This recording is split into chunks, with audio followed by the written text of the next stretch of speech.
ఈ బడ్జెట్ మొత్తం 2,94,427 కోట్లు. ఈ బడ్జెట్ రాష్ట్ర దేశ ప్రజల పన్నుల సొమ్ముతో వచ్చిన ఆదాయం అని చెప్పదలిచింది.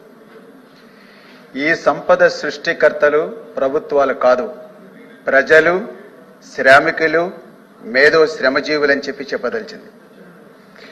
ఇంత పెద్ద బడ్జెట్ ప్రవేశపెడుతున్నామనంటే ప్రభుత్వాలు ప్రజల నుండి ఇంత పెద్ద మొత్తంలో పన్నులు వసూలు చేస్తున్నట్లు అర్థం చేసుకోవాలి. ఈ బడ్జెట్లో తమ కులానికి ఏమిటి, తమ రంగానికి ఏమిటి, తమ వృత్తికి ఏమిటి, వర్గానికి ఏమిటి, మైనారిటీలకు ఏమిటి, ప్రాంతానికి ఏమిటి, వనగూడేది ఏమిటి అని చెప్పి ఎవరికి వారు ఈ బడ్జెట్ని పరిశీలిస్తారు అధ్యక్ష. రాను రాను ఎన్నికల హామీలు, అధికారం కోసం నగదు బదిలీల బడ్జెట్గా, నగదు పథకాల బడ్జెట్గా మారిపోతున్నటువంటి వాస్తవాన్ని కూడా ప్రభుత్వాలు గుర్తించాలని చెప్పంటున్నా. వ్యవస్థలు బలోపేతం చేయడం ద్వారా కాకుండా అందరి అభివృద్ధి స్థానంలో వ్యక్తిగతంగా మా ప్రభుత్వం మీ ఖాతాలో మీ కుటుంబానికి ఇంత వేశాం అని చెప్పుకుంటున్నాయి అధ్యక్ష. అందరికీ ఉచిత విద్య, వైద్యం, ప్రజా పంపిణీ, ఉపాధి, వ్యవసాయం, రోడ్లు వ్యవస్థీకృతంగా మెరుగుపరిస్తే ప్రతిదీ కూడా నగదు బదిలీ బడ్జెట్గా మార్చాల్సినటువంటి అవసరం లేదని కూడా ప్రభుత్వానికి నేను సూచిస్తున్నా అధ్యక్ష. అదే బడ్జెట్ ప్రభుత్వాలు మారితే పథకాలు మారుతున్నాయి, కొంత ఎక్కువ తక్కువలు అటు ఇటు మారుతున్నటువంటి పరిస్థితులను చెప్పదలిచింది. ఆదాయాలు అంచనాల్లో చాలా వ్యత్యాసం ఉంటున్నటువంటి మాట కూడా వాస్తవం.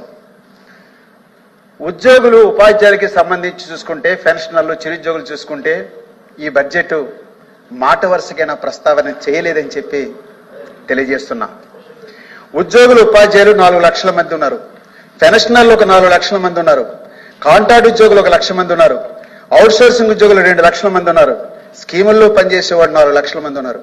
మొత్తం 15 లక్షల మంది కూడా ప్రజల్లో భాగమని చెప్పదలిచింది. వీళ్ళ గురించి ఈ బడ్జెట్లో మాట వరుస కూడా ఏం ప్రస్తావన లేదు. గత ప్రభుత్వం కూడా ఉద్యోగులను చాలా మోసం చేసింది. పిఆర్సీలు ఇవ్వలే, సిపిఎస్ రద్దన్నది చేయలే, సకాలంలో డిఐలు అమలు కాలే, సకాలంలో సార్ నేను మాట్లాడుతా సార్, మీరు ఏ రకమైన పిఆర్సీ ఇచ్చారో మాకు తెలుసు సార్, మా అందరికీ తెలుసు సార్, ఎన్ని నెలలు పిఆర్సీ బకాయిలు చెల్లించారో తెలుసు సార్, ఇంకా ఎంత అలో అండ్ అటు ఇటు స్పందన కాదని చెప్పేది.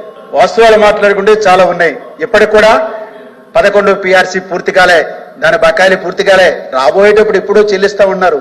మీ కాలంలో చెల్లించాల్సింది రాబోయే ప్రభుత్వాలు చెల్లించమంటే వెనకడికి ఎప్పుడు చెల్లించండి.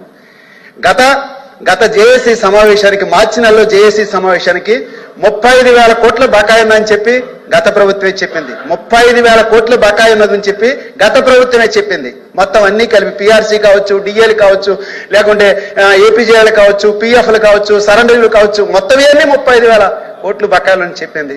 తర్వాత ఎన్నికల సందర్భంగా కొంత చెల్లించారు. ఈవేళ చూసుకుంటే ఇంకా 22,000 కోట్ల పైబడి ఈ బకాయిలు ఉన్నాయని చెప్పి ఈవేళ మేము చెప్తున్నటువంటి పరిస్థితి ఉంది.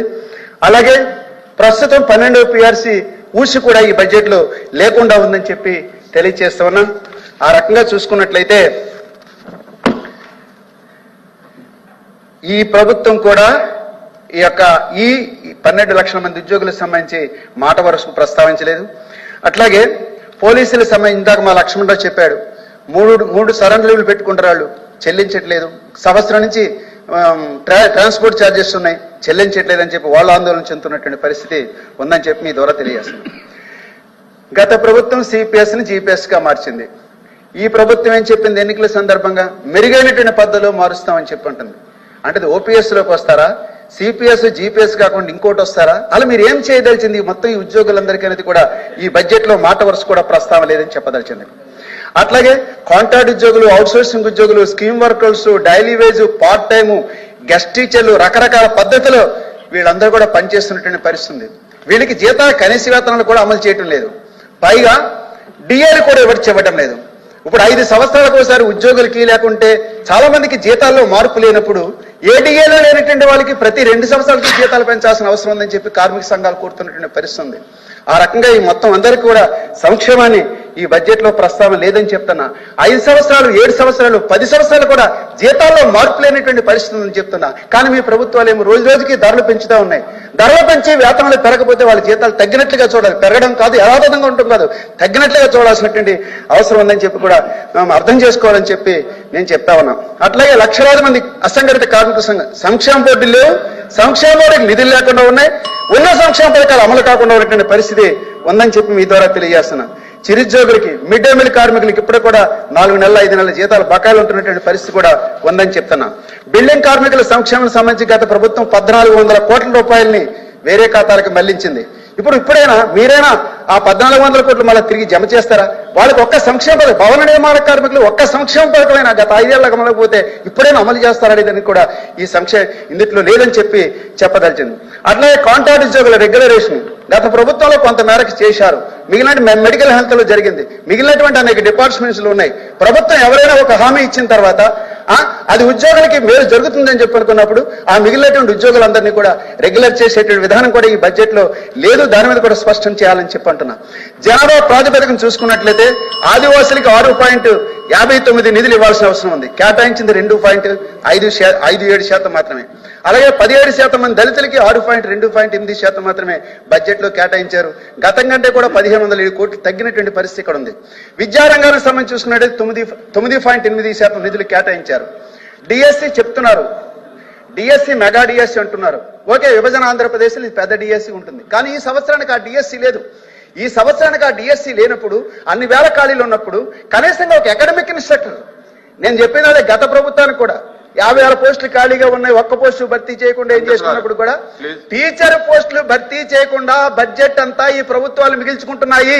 గత ప్రభుత్వం కానీ ఈ ప్రభుత్వం కానీ. అలాంటప్పుడు ఖాళీగా ఉన్నటువంటి స్థానాల్లో అకాడమిక్ ఇన్స్ట్రక్టర్లైనా భర్తీ చేసి ఆ రకంగా ఆ లోటును భర్తీ చేయాలని చెప్పి చెప్పదలిచింది. అట్లాగే మధ్యాహ్న భోజన పథకానికి సంబంధించి మెనూలు మారుస్తున్నారు, కానీ మనీ పెంచడం లేదు. కానీ మెనూను మార్చి మనీ మార్చకపోతే వాళ్ళకి ఏ రకమైనటువంటి నాణ్యమైనటువంటి పౌష్టికాహారం అందుతుందో ప్రభుత్వాలు ఆలోచించాల్సిన అవసరం ఉంది. దానికి నిధులు కేటాయింపులు పెంచాలని చెప్పి కూడా నేను గుర్తు చేస్తున్నా. చేనేత ప్రస్తావన లేదు, కొల్లిగీత కార్మికుల ప్రస్తావన ఈ బడ్జెట్ లో లేదని చెప్తున్నా. అలాగే పోలవరం పునరావాసానికి సంబంధించి బడ్జెట్ అంటే గత ప్రభుత్వం కానీ ఈ ప్రభుత్వం కానీ మరి అందరూ మాట్లాడుతుంది ఏమంటే కేవలం బడ్జెట్ ప్రాజెక్ట్ నిర్మాణం గురించి మాట్లాడుతున్నారు తప్ప మరి 50% పైగా కేటాయించాల్సిన నిర్వాసితులకు పునరావాసం గురించి మాట్లాడలేదు. దానికి ప్రత్యేకమైనటువంటి కేటాయింపులు కూడా బడ్జెట్ లో స్పష్టం చేయాలని చెప్తున్నాం. గిరిజన యూనివర్సిటీ కేంద్రం ప్రారంభించాల్సిన అవసరం ఉంది. విభజన చట్టంలో భాగంగా దానికి సంబంధించి కేంద్రం నుంచి నిధులు రాబడతారా లేదా ఇది కూడా చెప్పాల్సిన అవసరం ఉంది. విశాఖ ఉక్కు సంబంధించి చూసుకుంటే కేంద్రం, ఆ పార్టీ ఈ పార్టీ మీ అందరూ కలిసి విశాఖ ఉక్కు పార్టీని అమ్మేస్తారా, లేకుంటే దాని ప్రభుత్వ రంగంలో కొనసాగిస్తారా, దాని రకంగా రక్షణ కల్పిస్తారనేది కూడా ఈ బడ్జెట్ లో రకమైన ప్రస్తావన లేదని చెప్పి చెప్పదలిచింది. ఇక తర్వాత రోడ్ల పరిస్థితి చూసుకున్నట్లయితే ఇంకా యథాతథమైన పరిస్థితి కొనసాగుతున్నటువంటి పరిస్థితి ఉంది. ఇవన్నిటికి కూడా మరి కేటాయింపులు ఆ రకంగా పెంచాల్సినటువంటి అవసరం ఉందని చెప్పి కేటాయించిన నిధులు ఖర్చు చేయాలని చెప్పి మీ ద్వారా ప్రభుత్వాన్ని విజ్ఞప్తి చేస్తున్నాం.